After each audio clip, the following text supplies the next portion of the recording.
Survivor, man. You know how it is. And I got some crazy stories, man, to tell you. When I got out of jail, I believe it was in 1986 or 1987. Actually, I got out of Maine State Prison. And they had transferred me up there because I stabbed this dude tried to stab him in the eye because he thought he was going to take this ass. Well, not this old ass, but, when I was much younger.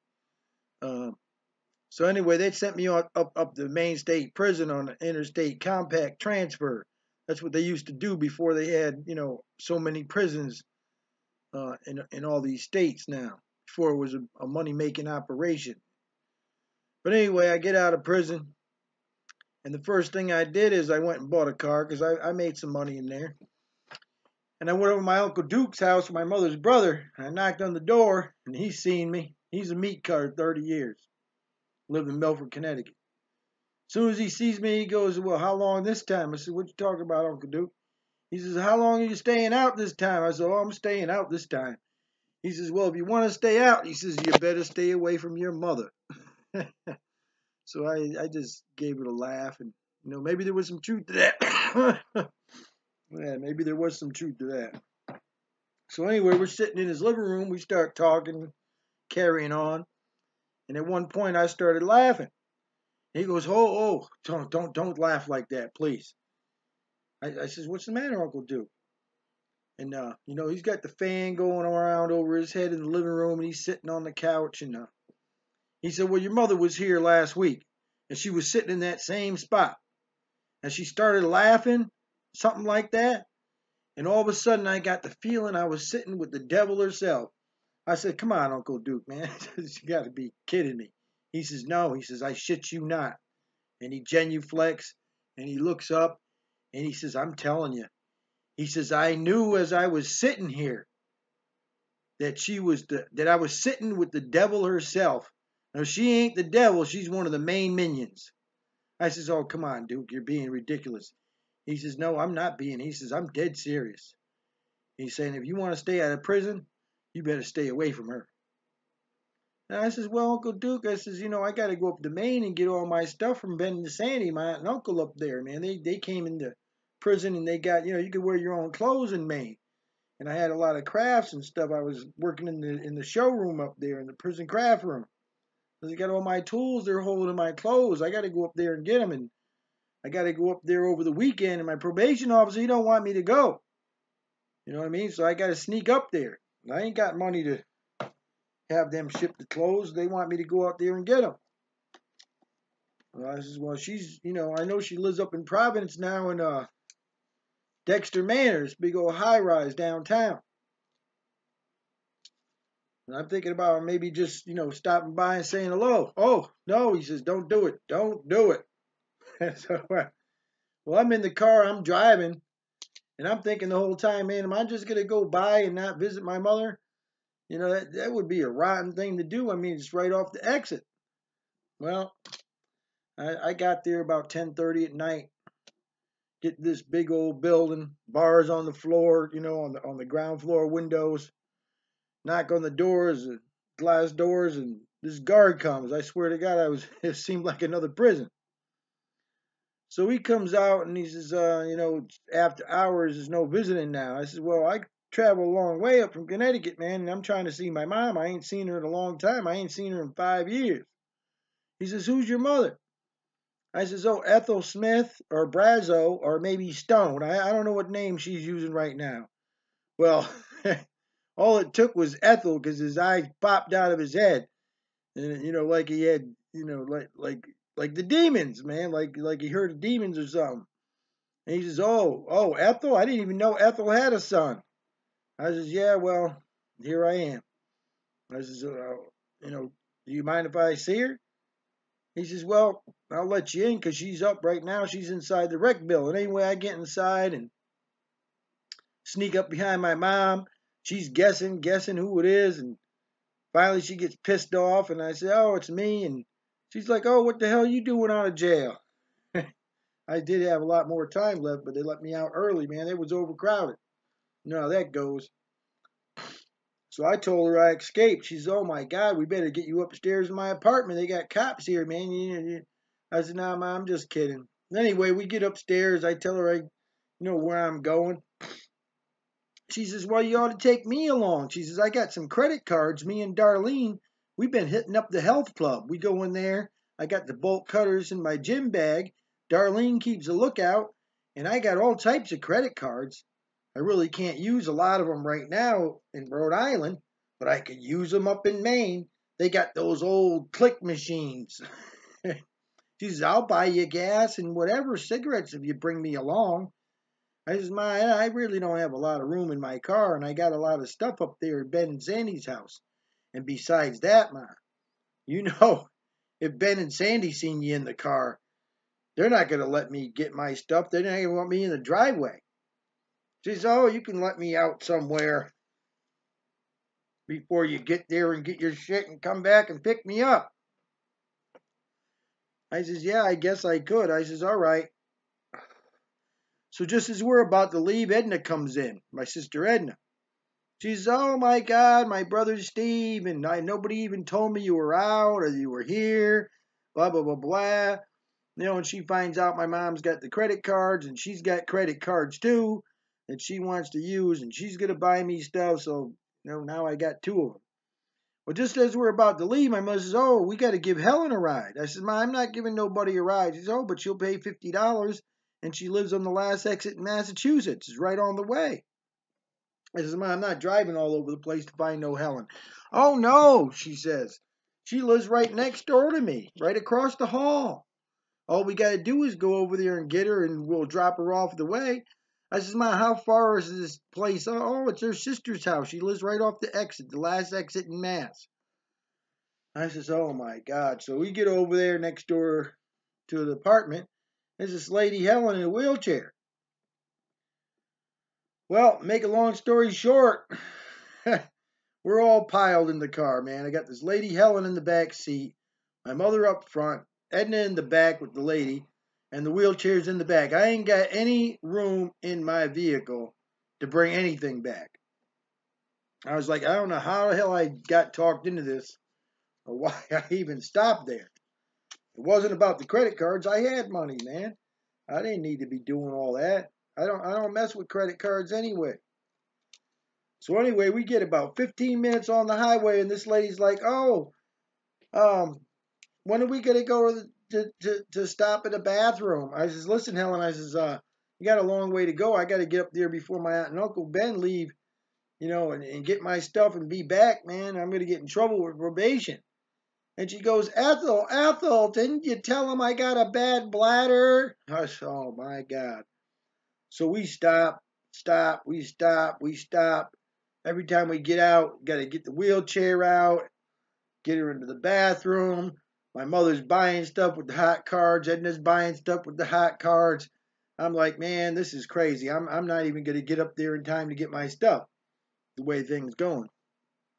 Well, anyway, we get up in this real dark area highway in Maine. And my mother starts talking to Helen. She says, "Helen, that wheelchair you got, it's really nice. That must have cost you a lot of money." And Helen's go, "Oh yeah, Ethel. It's got special dual wheels and handles and this and that." And, she's going on and on about how great this wheelchair is. My mother goes, "Well, Helen, I wonder what you'd get for that if you sold it, tried to pawn it at a pawn shop." And, and Helen goes, "Why, Ethel, I wouldn't pawn my wheelchair. I need it." Right? And I see her in the dark, in the passenger seat. And it's like the light from the highways is like caught her for reflection. And she's going, like this. I was like, oh my God. She's thinking about taking this lady's wheelchair, right? And I thought about what my Duke had said earlier, your brother. I says, he wasn't lying. She's she's really evil. I mean, she's got plans to steal this woman's wheelchair. So anyway, we get to the last stop in Massachusetts, and there's Howard Johnson's, right? I think it's I-90. I don't think it's there anymore, but it was there at the time. So we get into this restaurant, and my sister takes Helen to the bathroom, and my mother and I are sitting there at the counter. We're about to order something. The state police are walking in behind us, Massachusetts. And I say to my mother, I says, "What's up with this Helen? I thought you said we were going to take her to her sister's house, last exit in Mass." She says, "Oh, fuck that bitch. We'll leave her up in Maine, like we did to that guy, Paul Munier. Remember when we stranded him?" I says, "What, Ma?" I says, "Why in the hell would you do that?" She goes, "'Cause she's a snitch. That's why." I says, "Huh?" I don't get it, Ma. It's the old lady, man, in a wheelchair. She says, "Yeah, well, that fucking old lady in a wheelchair lives right across the building from me, and she's going to get me thrown out of housing. And no matter what I do, she's on the phone calling and complaining. I got my boyfriend over, making a little too much noise at night. She's telling him I'm trying to scam the old ladies playing cards down in the rec room. Yeah, she's a miserable thing. You know, likes to drop dimes. I just want to teach her a lesson, that's all. We'll leave her up somewhere up in Maine. She'll get back." I said, "Oh my God." And I'm looking now, these cops behind us. I had to nudge my mother, and it's like, "Ma," she looks up, "Oh, hi, officers." I'm like, she's going to get me back in jail before I even freak out. So we get up to South Gardner, Maine. This old gas station. Sister brings her up into the bathroom, but there's no room in that little small bathroom for her and the chairs. The lady's in there on the toilet, and Edna's sitting out with the chair. My mom's inside the store buying things like crazy. I got the gas. And after that, I told Edna, I says, "Edna, I got the information for the gas station. As soon as we pull up out of here, I'm just going to call over there and tell them there's a lady stuck in the bathroom, man. Just leave that chair there." So Edna gets in the car. My mother comes out. She looks around. She doesn't see Helen. She says, "Where's Helen?" I says, "Well, we got to leave her here somewhere, man. You know, I got to go to Ben and Sandy's house. It's right up the road, man." She says, "Well, we can't leave her here." I says, "What are you talking about, man? Where are we going to leave her?" She says, "Well, I don't mean that." She says, "We can't leave her here because she'll get back." I says, "What?" And my sister Edna's behind her like this, right? I says, "Ma, of course she's going to get back. What do you think was going to happen?" She says, "Well, we're way out here in the deep, deep woods." I says, "Yeah." She says, "Well, we could just bring her out to the deep woods somewhere and take her wheelchair. And she won't get back then, would she?" I says, "Ma, that's murder. And I just got done doing fucking 5 years. I'm not going back to jail for no killing no lady in a wheelchair." She says, "That's not murder. It's not our fault she can't walk." I said, "Ho, ho, ho, ho. She's dead ass serious. She wants me to leave this lady way out in the deep, deep woods without her wheelchair, right? And she tells me it's not murder, right?" Well, now I'm really worried about this woman. I'm thinking, man, I got to get my mother away from her as fast as I can. So I tell her, "Ma, I says, Ma, you better get in this car, all right? Because I'm not leaving no lady out in no damn woods without her wheelchair. Just forget about it." She says, "Oh, really?" She says, "If you don't do what I want you to do, when I want you to do it, I'm going to get on that phone right there, and I'm going to call your probation officer and tell him you're out of state." And I looked at her and I says, "Oh, really?" I says, "Well, by the time they get around to doing all that, you're still going to be sitting here wondering how the fuck you're going to get back.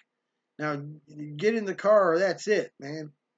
Well, she finally got in the car. We were going down the road. She ain't saying nothing to me. She's mad as hell, right?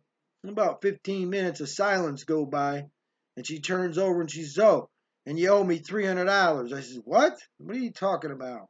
She says, "Oh, yeah, that wheelchair." She says, "I was planning on selling that to the pawn shop for at least $300.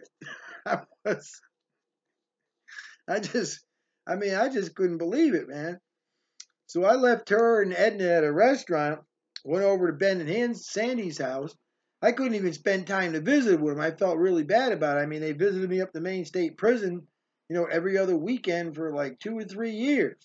Now I come up there, grab my stuff, and I gotta go because I got my mother and my sister sitting in the restaurant. So I got my stuff, went and picked them back up.